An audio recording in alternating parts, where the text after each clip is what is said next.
আলুটাকে প্রথমে নুন, হলুদ আর সামান্য কাশ্মীরি লঙ্কার গুঁড়ো দিয়ে ভেজে দিচ্ছি।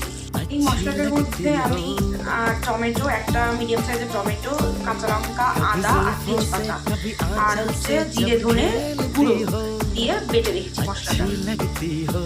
সেটা এবার আলুটা ভাজা হলে দিয়ে দেবো। তেল না ছাড়া পর্যন্ত মশলাটা খুব ভালো করে কষবো। মশলাটা খুব ভালো করে কষানো হয়ে গেছে।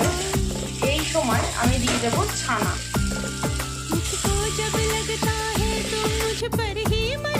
ছানাটা দিয়েও মশলার সাথে ছানাটাকে খুব ভালো করে কষাতে হবে।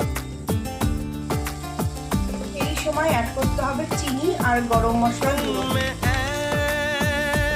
এই সময় ভালো করে সবকিছু কষিয়ে নিয়ে আমি অ্যাড করব সামান্য জল আলুটা সিদ্ধ হওয়ার জন্য।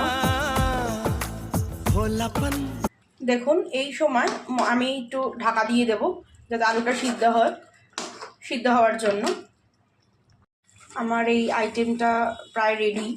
লাস্টে একটু ধনেপাতা ছড়িয়ে অফ করে দেবেন।